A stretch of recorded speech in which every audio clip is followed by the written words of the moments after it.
Craving your next action-packed adventure? Audible delivers thrills of every kind on your command, like Project Hail Mary by Andy Weir, where a lone astronaut must save humanity from extinction, narrated with stunning intensity by Ray Porter. From electrifying suspense and daring quest to spine-tingling horror and romance in far-off realms, unleash your adventurous side with gripping titles that'll keep you guessing. Discover exclusive Audible originals, hotly anticipated new releases, and must-listen bestsellers that hook you from the first minute. Because Audible knows there's no greater thrill than the one that speaks to you. Discover what lies beyond the edge of your seat. Start your free 30-day trial at audible.com/WonderyUS. That's audible.com/WonderyUS.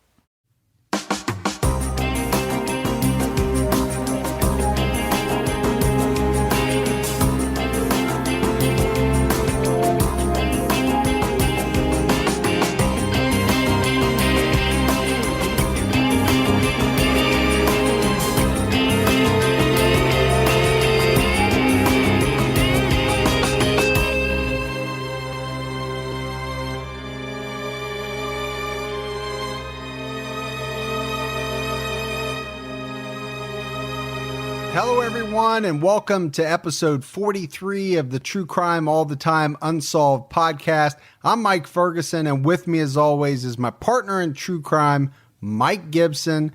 Gibby, what's going on today, brother? Hey, man, what's happening? Good times, man. Good times. Good times. I don't know, another week down.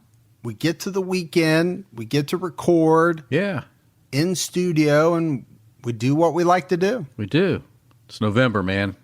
I started that don't shave my face thing. Oh, you going Movember? I don't know what it is, but probably going to have to shave here soon. It's getting a little itchy. Yeah, I don't like it. It feels weird for me. I'm not a beard guy. But the one thing I don't like is, we just had the time change, and I swear it's pitch dark at 5:30. Yeah, I don't like that either. I don't like that at all, man. Messes with me. It makes me tired. Makes me want to go to bed earlier. It changes the whole stalking time frame, too. It does. It really does. But the darkness allows you more time. That's true. To do what you need to do, I guess. A lot easier to, be incognito.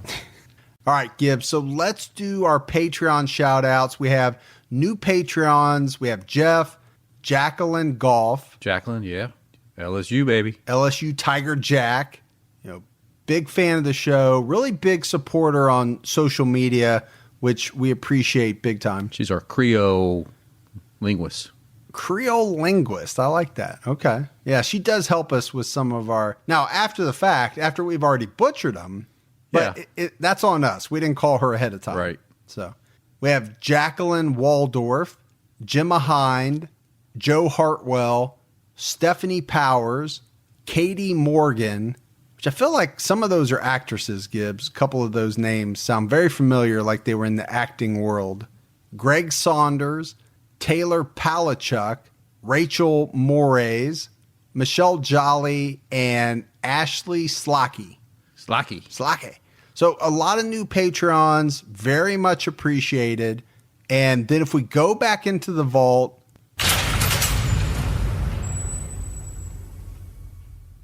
Really excited, Gibbs, this week. I picked Caroline Rivera.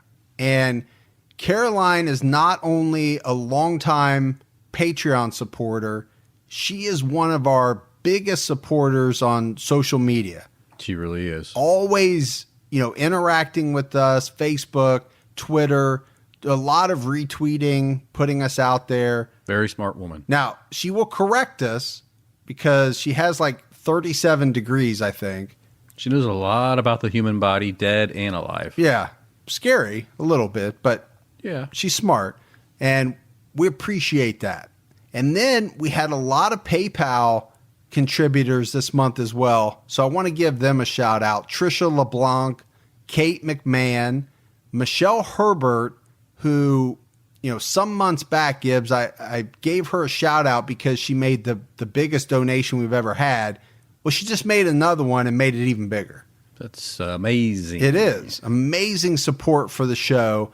And then we also had Caroline Matheson support us through PayPal as well. So the PayPal support is kind of picking up, and we really appreciate that. We appreciate the new Patreon supporters, the people that stick with us month after month. And then we get into Instagram, Facebook, Twitter. The amount of social media is off the charts right now. On Twitter, people are retweeting us like crazy. They're sharing our Facebook posts. And all that does is bring in new listeners to the show. Hopefully they like it. And then they tell more people. It's like a pyramid scheme. It's like a pyramid, yeah. It's like our very own pyramid scheme. And then I want to make sure that you listen to our True Crime All the Time episode this week. It's on the Sunset Strip killers, Douglas Clark, Carol Bundy. It's a fascinating dynamic between these two individuals. Now, they're depraved.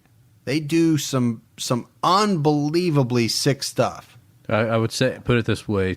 Think of the terrible, terrible guy, a terrible, terrible woman, and they find each other and decide to team up. And enjoy doing terrible things together. That's right. That's basically how that story goes. All right, Gibbs, are you ready to get to the subject of this week's True Crime All the Time Unsolved? Let's kick it. We're talking about the mysterious death of Ashley Fallis. The early morning of New Year's Day 2012, a Colorado woman by the name of Ashley Fallis was found dead from a gunshot wound. The question is, was it murder or was it suicide? Now, we know that Ashley and Tom Fallis had a difficult marriage. She had been without a job for some time, had her tubes tied without consulting Tom, but things were looking up. One of the tubes had grown back. She was pregnant. She found a job. She and Tom were planning to host a New Year's Eve party at their house in Evans. Now, there was a little animosity between Tom and his in-laws, who he blamed for talking Ashley into having her tubes tied, but prosecutors say the party itself was fairly peaceful.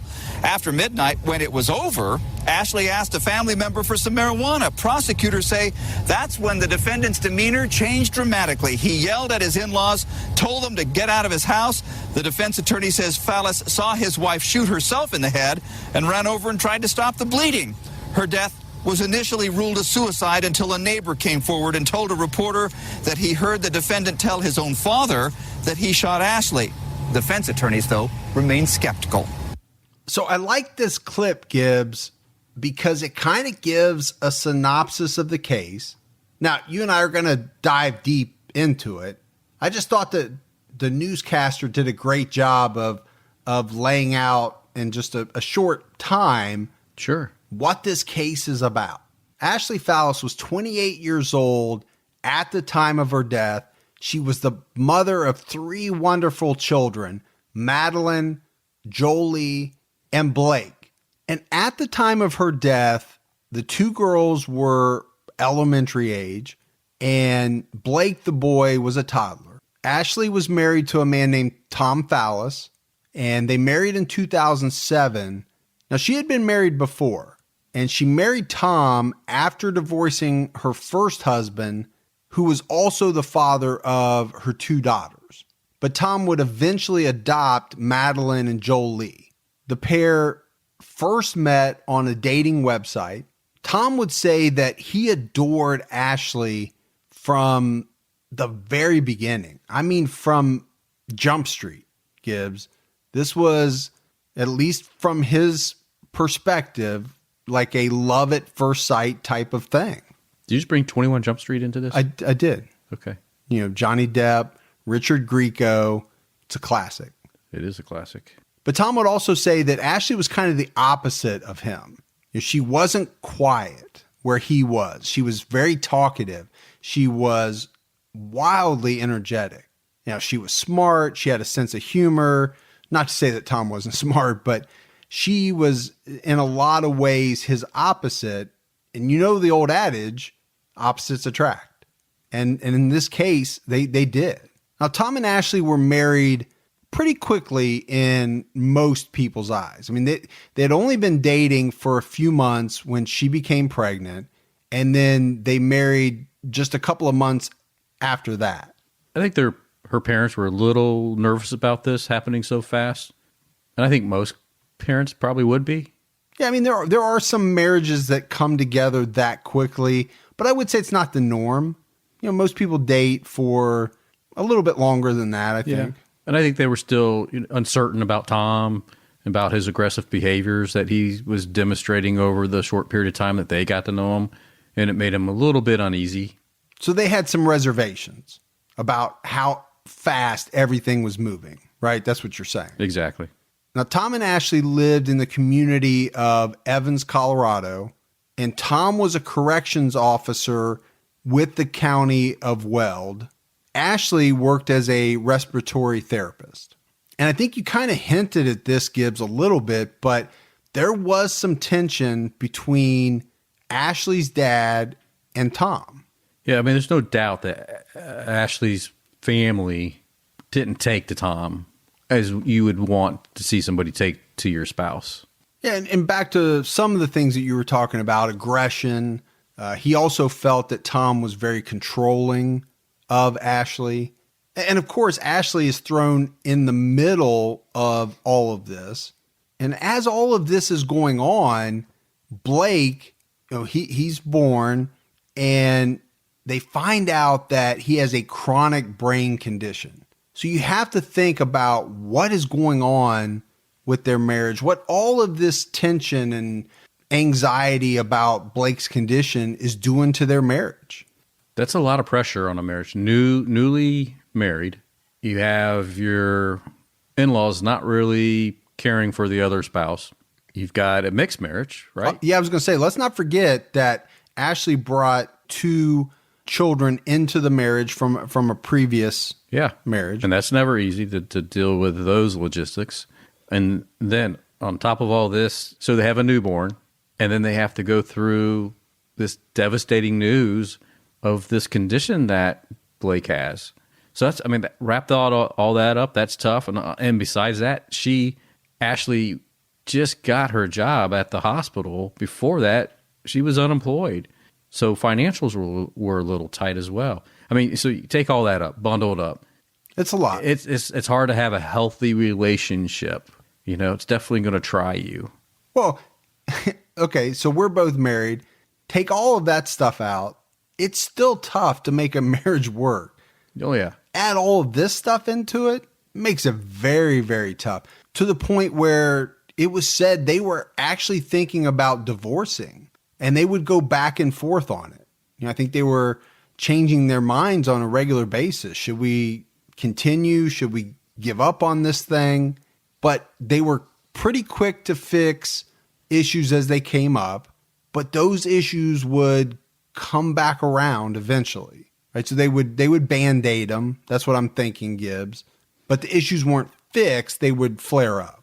Yeah, and I think during the research that, Tom was the type of guy that his temper could flare, but he was also the one that could come in and, try to smooth it out, make everybody feel like everything was going to be okay.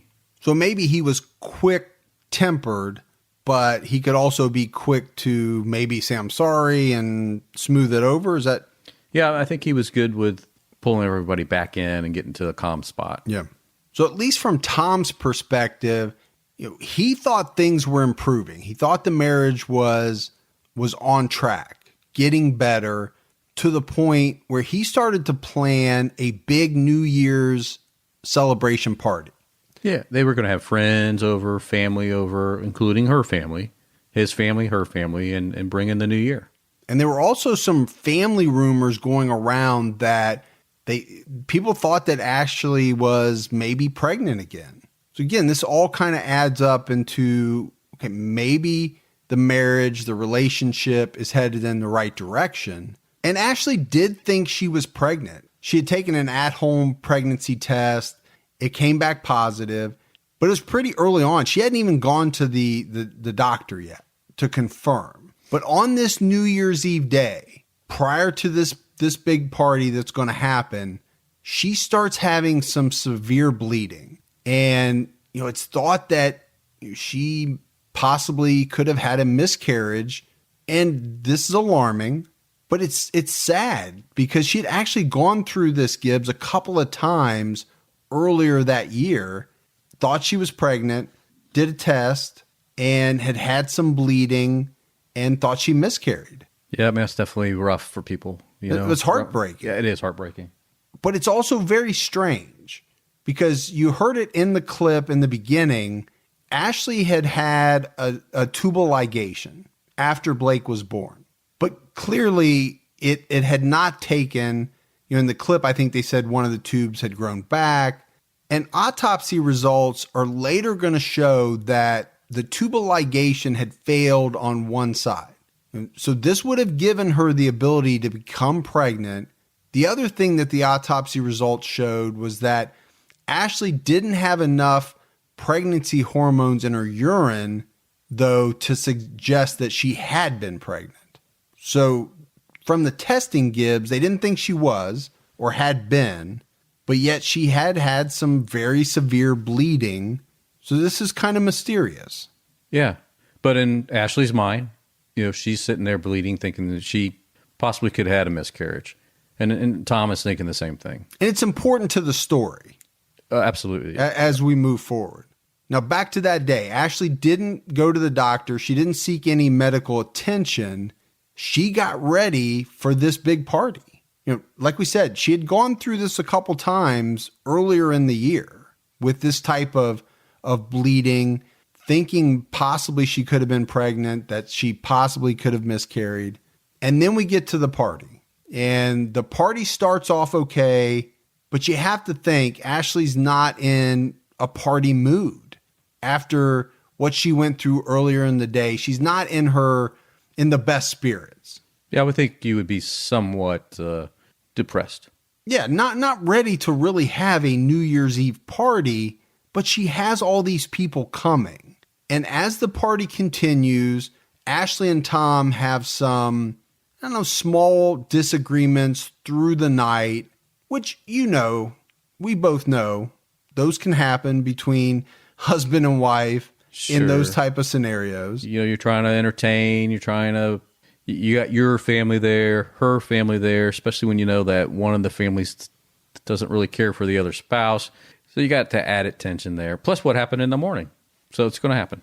And I think just hosting that type of party in general, there's a lot of pressure to make sure everybody's having a good time, make sure all your guests are happy. So this whole day is kind of, there had to have been a lot of anxiety, a lot of pressure. Some people are made to host and some people aren't. And I would rather just show up, have my fun, and leave. No, I agree with you. But add to that the events that took place earlier, and we're setting the scene, trying to give everybody a really good understanding of where people's mindsets were as this party unfolded. And as the night goes on, there was some talk about a family member offering Ashley a joint. Tom was not so happy about this. And he was concerned that she was going to smoke this and apparently asked her not to. Now, one of the things that Tom would say is that he didn't know if she was still pregnant, didn't know if she had miscarried, and if she was still pregnant, he didn't want her smoking marijuana. They hadn't seen a doctor yet, so this plays into it as well. Plus, on top of that, he just didn't want her smoking marijuana. Well, plus, she just got her new job at the hospital. He just recently went from having a career in sales over to working as a correction officer. I would assume that they do drug testing there. So I imagine he just doesn't want it in the house. Doesn't want her doing it and doesn't want it in the house. And I can actually relate to that in, past experiences. I've been around people that smoke, and I can remember instances where I didn't want them to light up around me because I didn't want to somehow, inhale something and get some type of random drug test. And they're like, oh, this, And you'd have to go, I did not inhale. I did not have sexual relations. That's the other one too. But I was talking about the inhaling. You went right to the sexual relation thing. But I didn't want somebody to think, okay, so if I smoked it, I'll take the responsibility. If I just happened to be in the room where somebody else was smoking it, I didn't want to get busted for that. You're like, I didn't smoke that bowl. I didn't. I watched him do it, but I did not do it. I watched him hit that bong But I think what you say makes a lot of sense because in their positions, I would agree. I would think that they could probably be drug tested at any time. Now we get to after midnight. It's the new year. The ball's dropped. And Ashley's parents witness Tom. He's very upset. And this is after he had talked to the person that had offered up the joint to Ashley. Her parents see him go into the bedroom, slam the door. He's pretty upset about this thing. Now, keep in mind, everybody's been drinking. And eventually, Ashley is going to say goodbye to her parents about 12:40 a.m.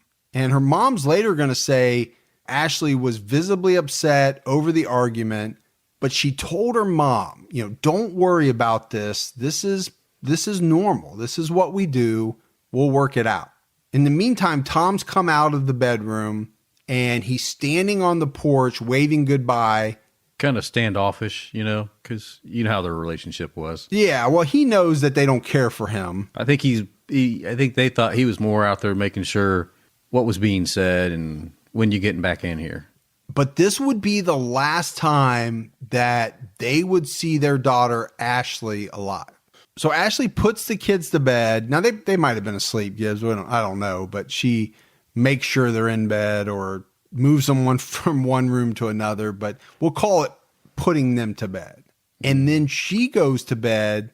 And this is where things start to escalate because she's very upset with Tom.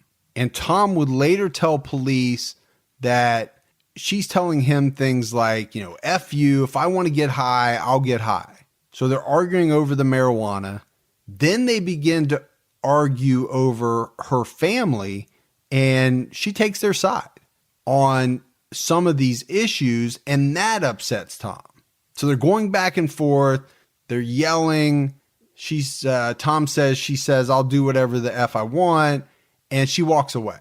What Tom says is that he decided to change out of his clothes, so he goes to the closet, and he starts to do that when all of a sudden he hears a gun being loaded. And he knows that it's her 9mm Taurus that she keeps under the side of the bed. And sometimes she keeps it in her purse, which was laying on the bed. Now, what I will say about that is, when somebody racks the slide on a semi-automatic gun, it's a very distinctive sound. No disguising it. So then what Tom would claim is that, he turns around quickly. He sees Ashley crouched down low by her side of the bed. And as he runs from the closet where he's standing over to her, he hears a pop and sees smoke. Now, this is where I kind of get into it a little bit, because if a 9mm goes off in your bedroom, it is not a pop. And maybe he's using the term pop differently than I would, but it's going to be a loud as hell crack. There's no doubt about that. It's not like a little pop. Right. I think pop as maybe 22. Yeah. Yeah. And maybe it's just semantics, the word that he used. I'm sure it is. But because to me, it's loud, very, very loud. By the time Tom gets over there to Ashley, he grabs her head. He's holding her head. And he's doing this while he dials 911. And it's about 12:50 a.m. that Tom calls 911. And 12:50 a.m. So all of this happens within the span of 10 minutes from, give or take, from her family leaving. This is not a long, drawn-out fight and subsequent firing of a gun. 10 minutes, not long. My wife just shot herself in the head! Please help me! Please help me! Ashley, no! Ashley, no! Ashley, no! Listen to me! Hey! No! Sure. You're staying here! Come here! You're staying here! You are not leaving me! You are not leaving me! Stay right here! Hey! Stay right here! Look at me! Sir! Look at me! You can hear me? You can hear me. I know you can hear me. So that's pretty powerful. Gave me chills. I mean, anytime you can hear the actual 911, we like to play that versus just telling you what it says, because no matter how we read it, there's no way to convey what it actually sounds like. Yeah, definitely chilling. So you can hear Tom begging for help, and Tom would later tell the police that he had opened Ashley's eyes as he was talking to her, saying, I'm right here. You're not leaving. You're not leaving me. You can hear that on the 911. But again, keep in mind, this was 10 minutes after her parents left the house. During that 10 minutes, she had to tuck the kids into bed. Her and Tom were fighting a little bit. That is not a lot of time for all of that stuff to go down. So because of that, this happened so quickly that Ashley's parents were not really even out of the area when it happened. Now, one thing we haven't mentioned yet is that after Ashley's parents left, or as they left, they didn't really leave. They pulled away from the house, turned the corner. I don't know how far they went, but they stopped for a while. They were worried. They didn't like the way that things had gone at the house, at the party. And I think they were sitting in their car, from what I understand, Gibbs. They were just talking about, should they do something? They were talking about kind of how the night unfolded and how concerned they were. So because all of this happened so quickly after they left, they were still in the area. And they actually see 2 police cars with their lights on pass them. And as soon as they see these cars, they know. They had a bad feeling that these 2 cars were headed to their daughter's house. And they quickly turn around and head to the house as well. Yeah, I can't imagine, man. Wow. What a sobering night immediately. But to think in your gut that something's bad. Well, and it goes to the level of their issues with Tom and how concerned they were about what had happened that night, Tom in general, that they would immediately think 2 police cars with flashing lights, something's happened to my daughter, right? Don't you think? That goes directly to their... Well, that's definitely how the relationship or how they felt about Tom in general, like you were saying. Yeah, I think it does. So the Life Squad arrives at the house. They take Ashley to the hospital, and they diagnose the fact that she has severe brain trauma from this gunshot wound to her head. And her parents are at the hospital. They make it in time to see her one final time before she dies. But after that, Gibbs, their first thoughts go directly to the fact that Tom murdered their daughter. Yeah, because if you really think about it, right, when they left the house that night, that was the last time they really saw their daughter the way they knew their daughter. Oh, yeah. We said it's the last time they would ever see their daughter alive.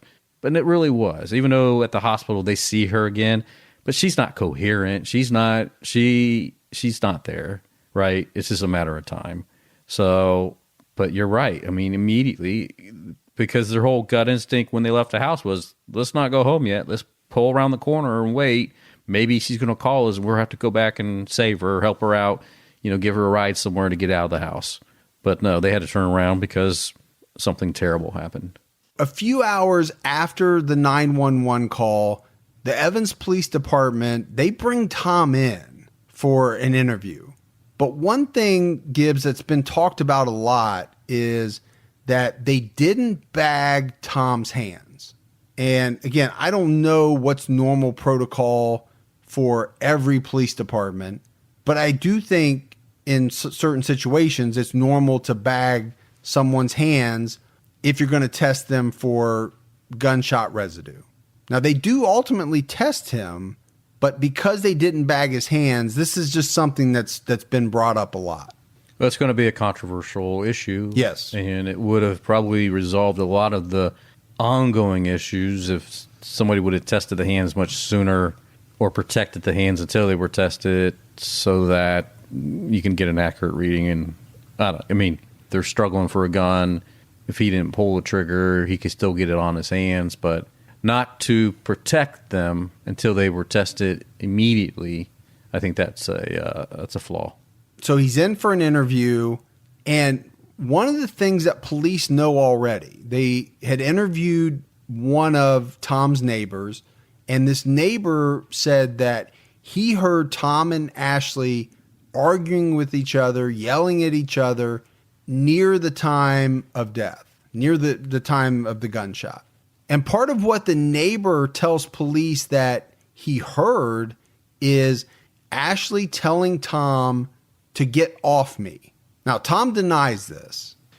And then my 6-year-old came in and she was crying. I was like, Jolie, just leave. Go get your sister and just tell her to call 911.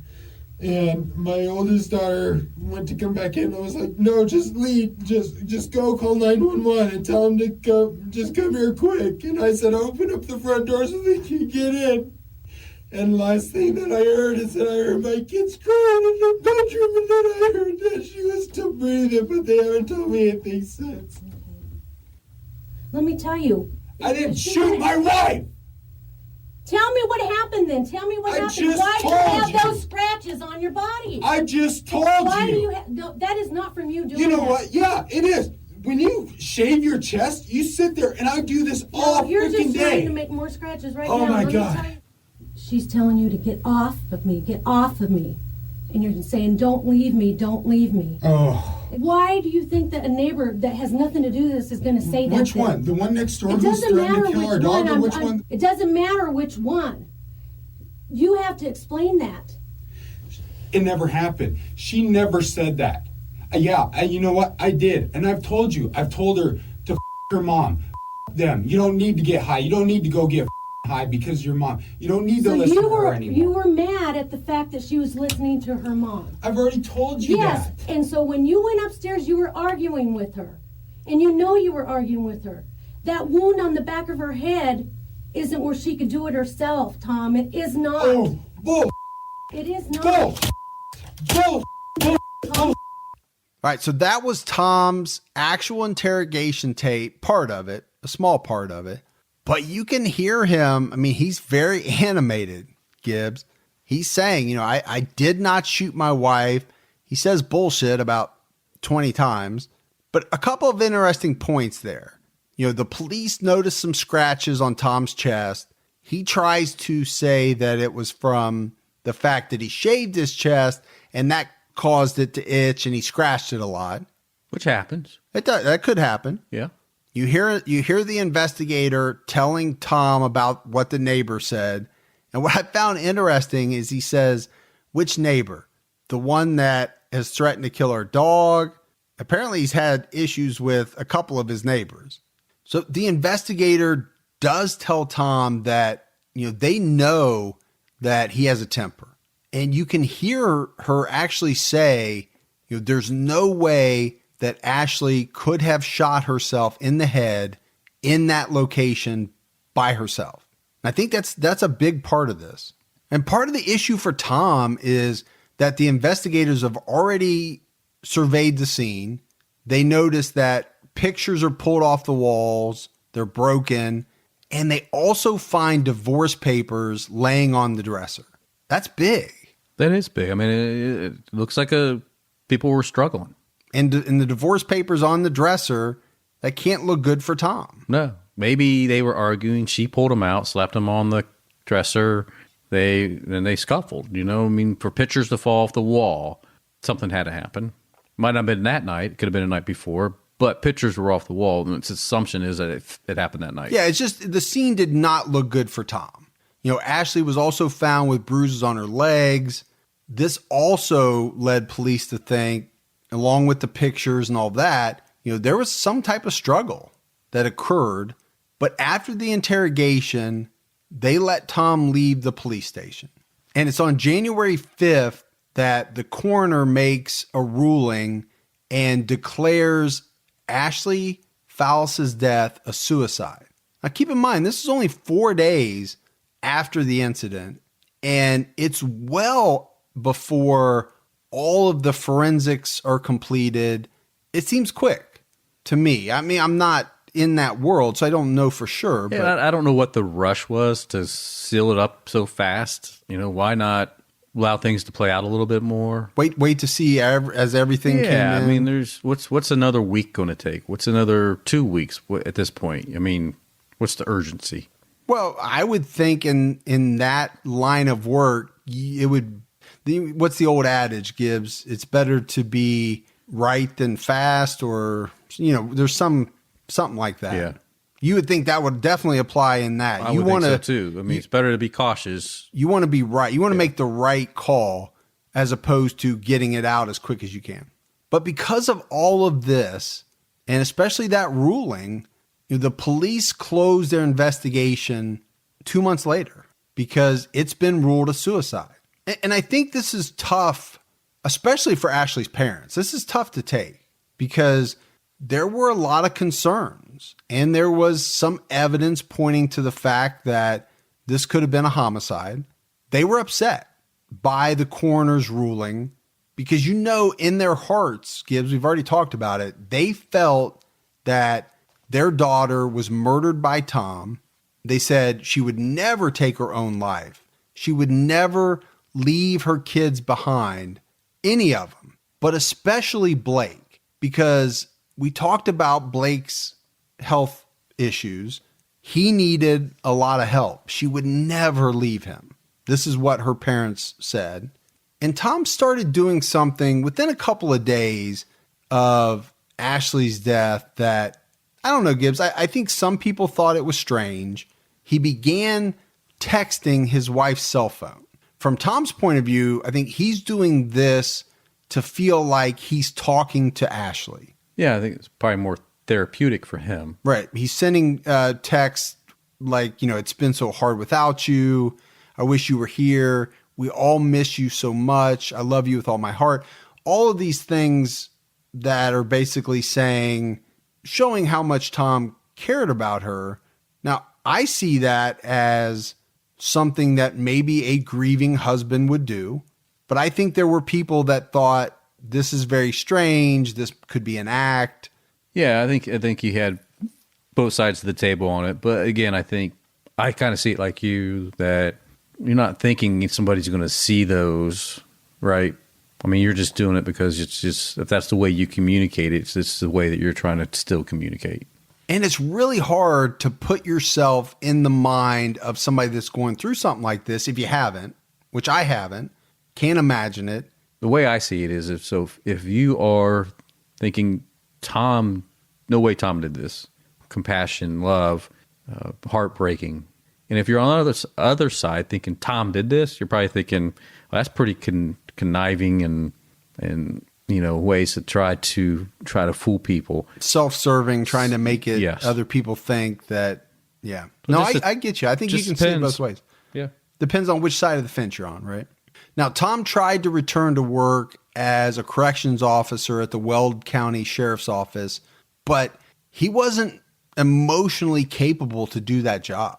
So Tom never actually was able to return to that job. He couldn't do it. But at some point, he thinks we have to move our life forward, and he wants to get a fresh start. So he moves the kids out to Bloomington, Indiana. It's about 1,000 miles away from Evans, Colorado. He also decides that he's going to finish up graduate school. But one thing he does do, and I think this is important to talk about, is he allows Ashley's parents to see the kids. And he does initially.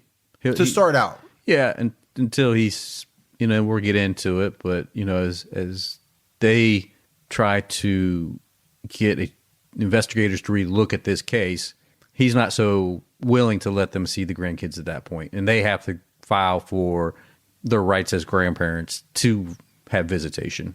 So flash forward a couple of years, and there's an unexpected development because a local TV reporter starts looking into the case. It's a guy by the name of Justin Joseph, and he actually gets a strange call from his source in the police department who tells Joseph that, something's not right about this case. So he starts to research it. He would re-interview people, talk to the neighbors, and this is when he hits on something important. It's April of 2014 when he gets this major break, and it comes from a boy that lived next door to Tom and Ashley by the name of Nick Glover, and he tells Joseph that he had seen something that never made its way into the police reports. And he says that he saw Tom walk out of the house that night, and he heard him say, "Oh my God, I can't believe I did it." And Glover would say that Tom repeated this 3 more times. And at this point, when Tom walks out of the house, his parents are there outside. And Nick Glover says that he can hear one of Tom's parents yell back, "What did you do?"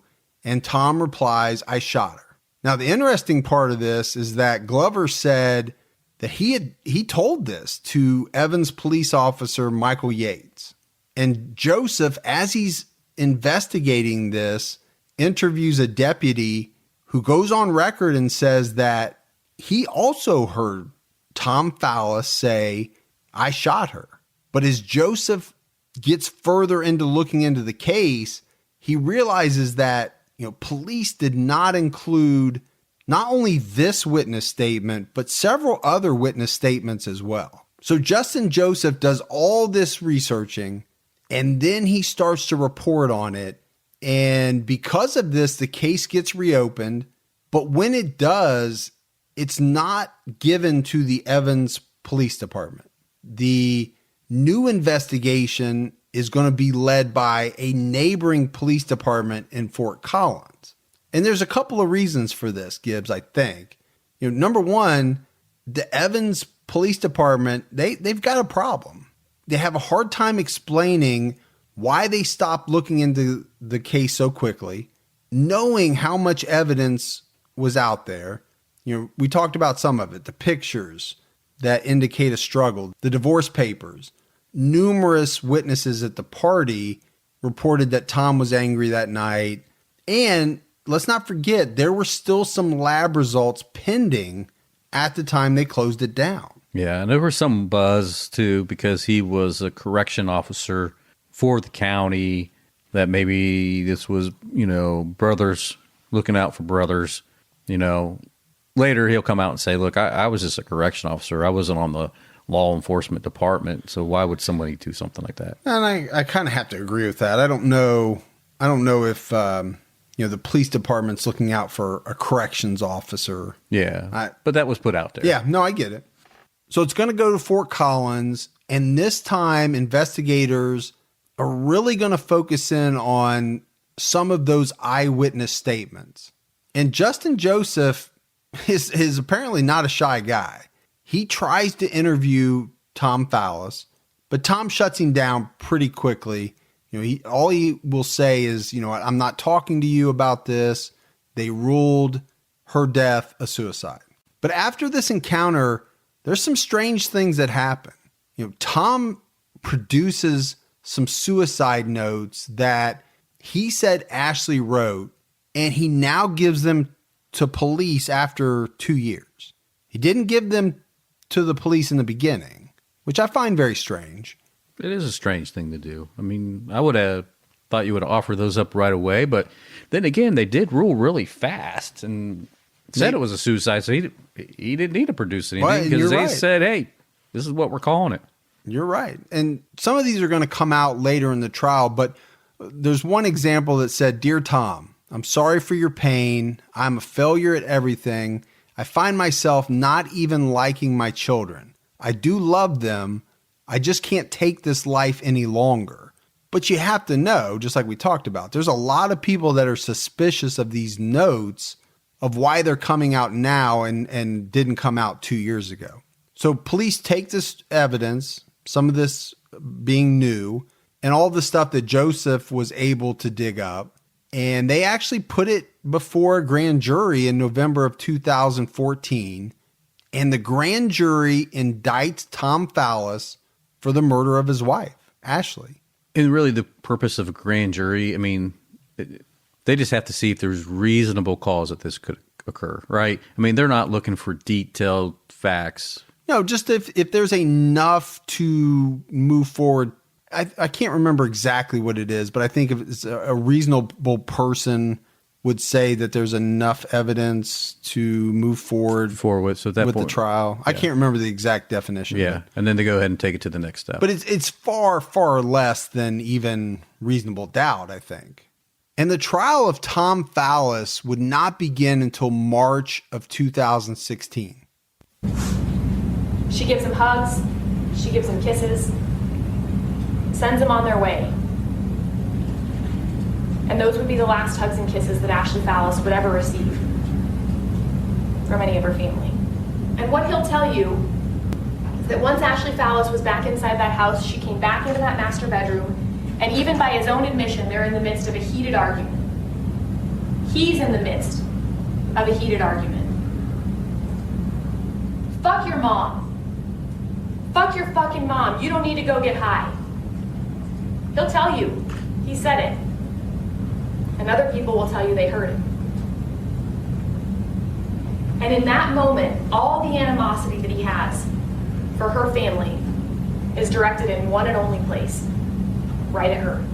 A wife, a mother,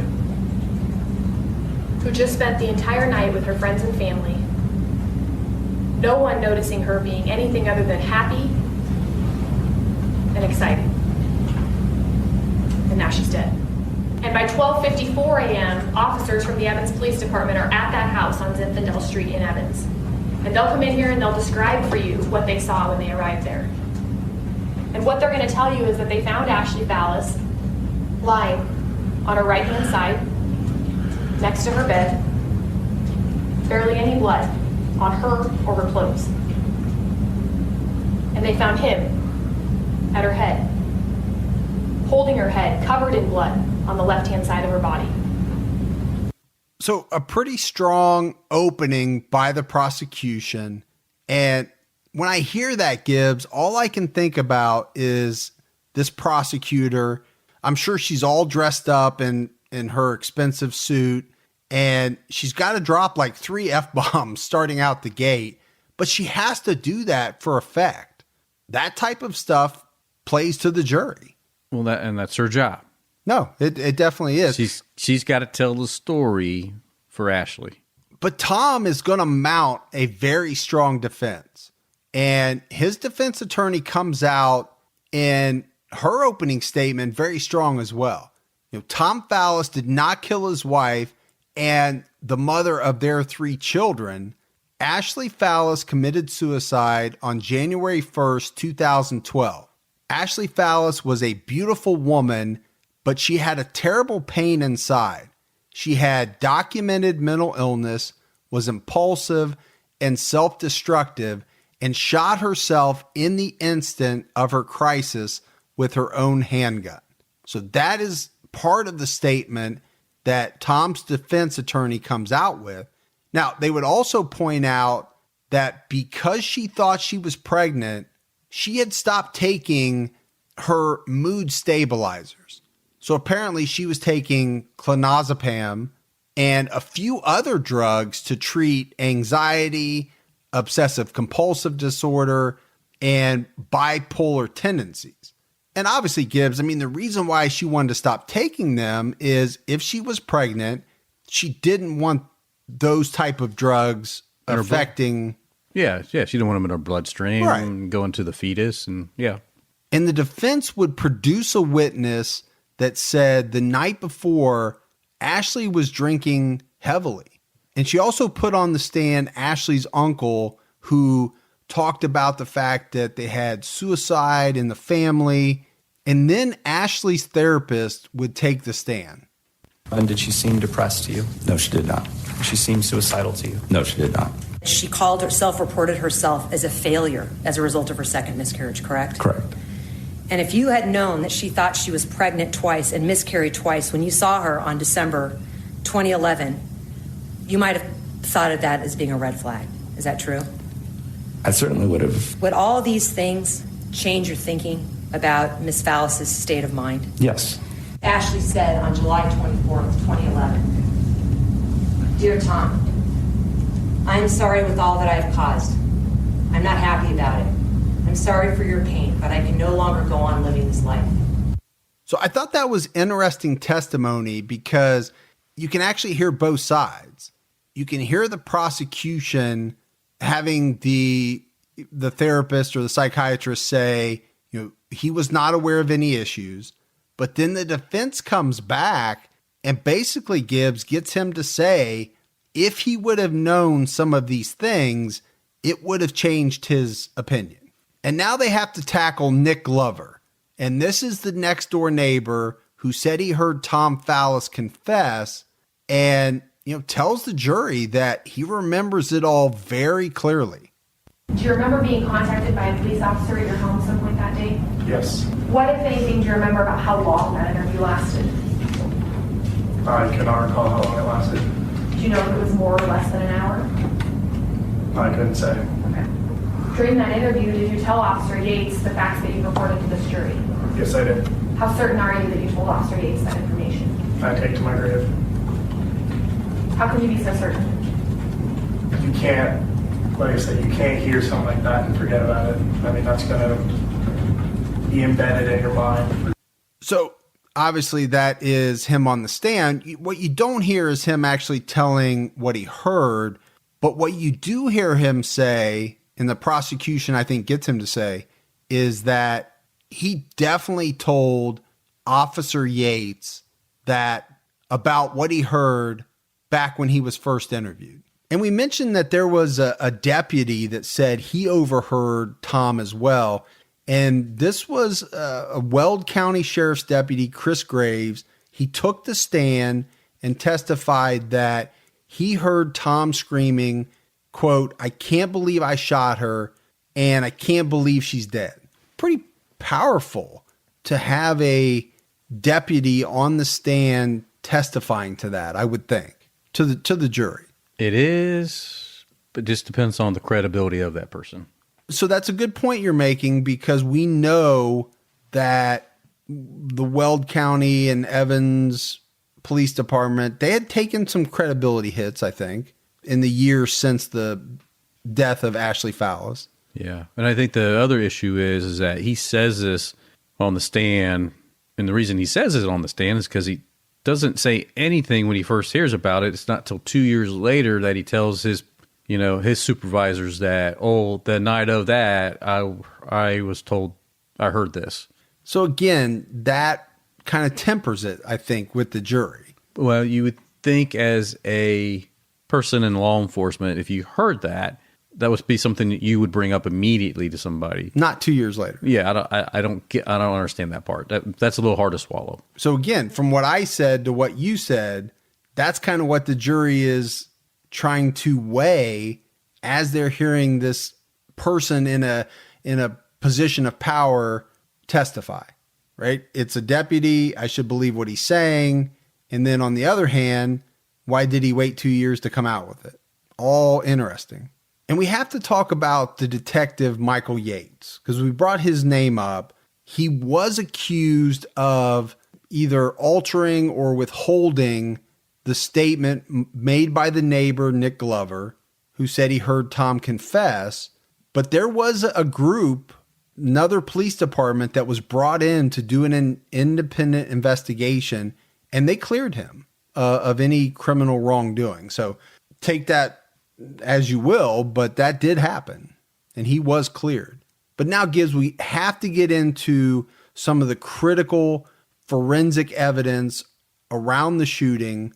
And it was said that the state's experts spent over 400 hours prepping for and reviewing this case. And he would tell the jury how Ashley's head would have had to have been positioned at the time she was shot if she had taken her own life. And then he tells the jury how her head would have had to have been positioned if she had been murdered.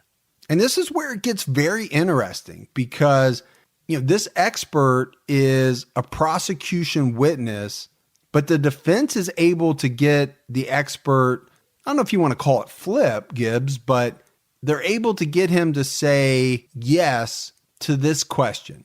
the most probable result of Ashley Fallis' shot to her head was a result of it being self-inflicted, correct? And he answers yes to that. Which is huge for the defense. Huge, because you have an expert, a state's expert. That the state just said, this is our expert, and he's going to tell you what really happened. And then the defense gets him to say it was self-inflicted. In his opinion, yeah, the most probable result was that it was self-inflicted. Did a former deputy kill his wife, or did she kill herself? It's a tough question 12 jurors will have to decide. Denver 7's Mark Stewart live tonight. Mark, today, jurors in the Tom Fallis trial heard more conflicting testimony. And you know, Tony, it's almost as if the jury is going to crime scene investigation school, learning about everything from bloodstains to body position. Today, they heard from a well-known former DPD detective who felt there wasn't enough blood to prove that Ashley Fallis killed herself, but also felt that Tom Fallis may have been nearby. Take a listen, a bit of a contradiction from what we heard last week. Something has to turn me to put me in that position. The best explanation, given the information that's at the scene, is there's only one force capable of doing that, and that's Mr. Fallis. I want to take you inside the courtroom. Once again, jurors saw the outfit Ashley Fallis was wearing the night she died, and once again saw attorneys holding another toy gun, very dramatic to see, in an effort to recreate the events, that is, of 2012. But the theme right now, a lot of contradiction, a lot of back and forth among the witnesses. So I like that clip because you really get a sense of how much conflicting testimony there was in this case. You had kind of people going back and forth on their own testimony, and then you had experts on both sides giving conflicting testimony. Very tough for the jury, I would have to imagine. Tough for the juries and tough for the family sitting out there is what I would say. Always tough for the family, right? But the prosecution calls in another expert who specialized in forensics. And this person confirmed that Tom had to be next to Ashley at the time she was shot. So I think their theory here is that Tom was attacking Ashley. They struggled over the gun. And during that struggle, the gun went off and he ended up shooting her. Now, I don't know if they had already planned to call this witness, Gibbs, or the prosecution had to call somebody else because of their other expert kind of switching over to the defense a little bit. Yeah, I'm going to guess they had to bring this witness expert in to counteract, the damage that they had from the previous witness to their case. Ashley Fallis had GSR on both of her hands. Tom Fallis didn't have any. So that was the defense talking a little bit about gunshot residue. GSR, and we've talked about it throughout this episode. Again, it goes back to what we said earlier about the bagging of the hands and why some people think that was such a big deal not to bag the hands, because ultimately the testing shows that Tom Fallis didn't have any gunshot residue on his hands at the time he was tested.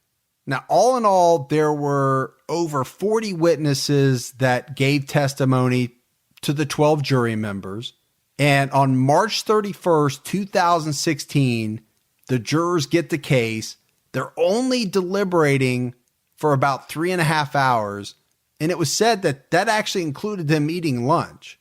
So they couldn't have had many questions. This thing got wrapped up pretty quick after they got it.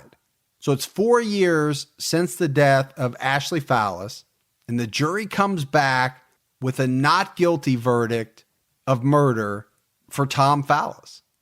We, the jury, find the defendant Thomas Fallis not guilty of murder in the second degree and all lesser included offenses, signed by the jury foreperson. Judgment of not guilty will be entered. And Mr. Fallis, your bond is discharged, the surety is exonerated, and you're free to go. With that, the court will be in recess. All rise. And just like that, he's a free man. I don't know if you're ever free on something like this when you have people that just don't know, right? And I agree. I mean, it's a cloud, right? When you're involved in something like this, there's a cloud that hangs over your head, I would think. But also, he was found not guilty. Yeah, but he would go on in later interviews to, even up to recent, to say it's hard for him to find employment because when they type that name in, it comes up and it's a point of conversation. And it's just that, awkward thing that he has to keep going through. Well, there's no way this doesn't infect you for the rest of your life, but they found him not guilty. So no matter what, he can't be tried again. Right. Correct. But like you said, it's not going to be good for you.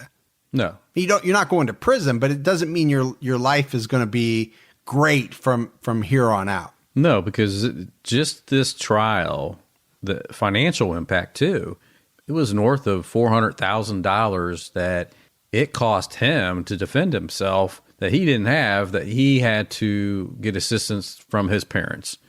So that's money they had to take out and help defend their son. So everybody loses in this case. I was going to say, that's something you and I talk about a lot, right? Who all is affected? And usually it's a pretty big radius in these cases. Now, Ashley's parents obviously were not happy with the outcome. Number one, they didn't like the speed of the verdict. They didn't like the fact that the deliberations happened so quickly. So they had a lot of disappointment in the entire process. But jurors would come out later and say that this case was pretty straightforward to them. When they got it, when they started deliberating, it sounds to me like everybody was pretty much in agreement. After listening to all the evidence, they didn't feel like he was guilty. They would also say that they did believe that Ashley Fallis was in some sort of dire mental state. And it was this that they believed led her to take her own life. But Gibbs, this verdict, it doesn't change anything for Ashley's family. They still believe there is no way she would have committed suicide. There's no way that she would have left her children behind. And I have to believe right now, they still believe that Tom killed her. Yeah, I think so. I think, they're going to stand pretty hard and fast by that, And like again, we said, nobody wins here because I'm guessing that unless they take legal action to make sure they see those grandbabies of theirs, they're not seeing their grandbabies unless somehow they mend their relationship with Tom. And I would think that's going to be pretty damn hard at this point. Tom, pretty hard. Tom's not going, I can't speak for Tom, but I can't imagine that he's just going to willingly open up a dialogue and open up a relationship back with these people that, number one, didn't like him in the first place and believed that he murdered their daughter. Yeah. It's tough. It's tough all the way around for sure. But that's the story of the death of Ashley Fallis.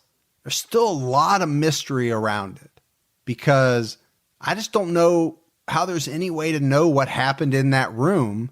There's really only one person that knows for sure. Right. And he's told his story. And he has told his story, and the jury has made their decision. Yeah. We've got some voicemails, so let's play those.